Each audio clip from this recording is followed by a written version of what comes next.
Welcome back. It is time for our Great Day Morning Mix as Prince Harry and Meghan Markle have released a picture of their daughter Lilibet. To celebrate her first birthday, they posted this cute picture of her on social media with the red hair. Everyone's just talking about that red hair. Precious. Yes. Now, Prince Harry and Meghan Markle, they traveled to England last week for the Queen's Platinum Jubilee.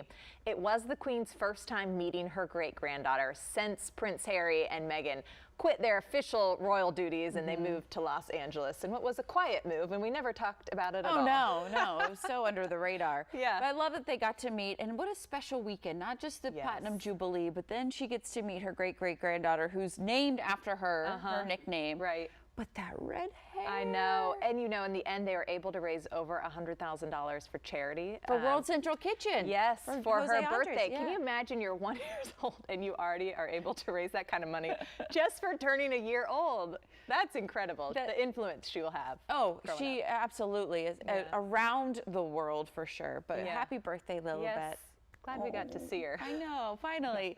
All right, I wonder if Lilibet is celebrating with some chocolate ice cream because today is National Chocolate Ice Cream Day. We'll celebrate for her. Yes, we will. Chocolate flavored ice cream has been around in the U.S. well over 100 years. It's the second most common flavor after vanilla, of course. Obviously. And remember, you can celebrate with others on social media. Just use the hashtag Chocolate Ice Cream Day. I take it back. I shouldn't say obviously because you could think chocolate might be number one and vanilla number two. That's how it was in my life for a long time. I've reversed. I like vanilla, plain, almost nothing on it even. The natural or like the French vanilla? You know? I really love homemade vanilla ice that's cream. the best. It is the best. We were doing that for a while, but then like the vanilla beans became $12 a bean. It's like, well, this doesn't make any sense. You know what has always tasted like homemade vanilla to me is Wendy's, their Frosty. But here's bad news if that's your case, because if you don't like the chocolate or vanilla, they're actually adding a strawberry Frosty to its menu. Only for a limited time, but here's the thing, it's replacing the vanilla Frosty that I love so much. No. Just for the moment though, Kristen, they promised that flavor, the vanilla flavor, is going to return when strawberry goes away. Strawberry is only the second new flavor added in the past 16 years. Vanilla was introduced back in 2006, and then Wendy's also briefly had this birthday cake Frosty in 2019 when they were celebrating their 50th birthday. So it's kind of rare for them to add another flavor. It's weird because I never, growing up, didn't really like chocolate ice cream, but I love the chocolate Frosty. Oh, and then you dip your French fries in the Frosty. That's the best. It's the best part. That really is the best. It was interesting, they were saying Wendy's doesn't change up their menu to get people to come in that often, so this is kind of rare for them. Other ways, like McDonald's always has a new McFlurry out. It's perfect for summer. All right, now to a more serious note. Comedian Dave Chappelle is donating all proceeds from his latest show to the mass shooting victims in Buffalo, New York.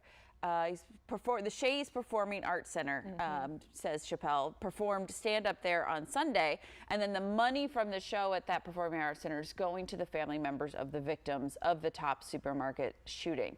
10 people were killed when a gunman opened fire on May 14th.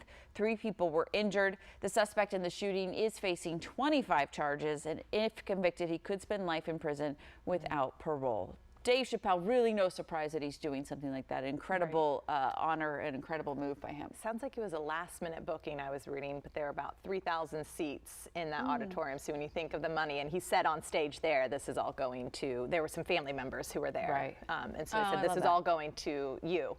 And I'm sure they raised some more money too, you know, people wanting to donate some more. Yeah. So great job, Dave. Okay, something I was watching yesterday, Kristen, Apple rolling out an updated operating system for the iPhone. And some of the updates really have people's attention, like this biggest one. Apple says the iOS 16 will let people edit or unsend text on the Messenger application. It has to be an iMessage. That means you can edit a text after it's been sent or completely get rid of the text if you just have this change of heart. Yes.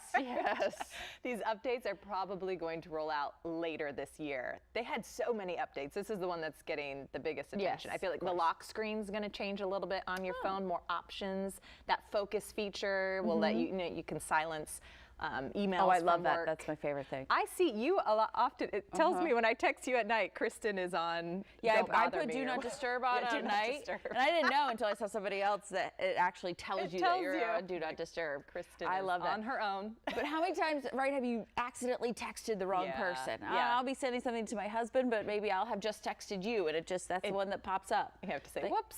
Whoops, Yeah. sorry. I Now like, you just delete it. I like the edit feature. There were also some updates to your watch. I'm an Apple girl. I got into Apple in college, and so I like the updates that are coming to our computer. There are new Mac Pros and a Mac Air that's out, so it's good. All right, check it out. Start getting those updates. And Iditarod sled dog, who's been missing for nearly 3 months, he's been found safe. This is Leon. He's now been reunited with his owner. He got out of his coat and collar and ran off from the checkpoint in the Alaskan race back in mid-March. Someone found Leon, get this, 150 miles away. Race officials are looking at ways to keep dogs from getting lost in the future, and that includes GPS trackers on their collars. But he's just like, nope, I'm done. I don't want to do this race. That wouldn't help him if he got out of his collar and his, right? It's true. He gets out of the collar, then the GPS is still with the sled. So Okay, we they need got to to think figure of something out. another system. But we're glad that Leon's home safe. Yeah, absolutely. Okay, I can tell you this. Having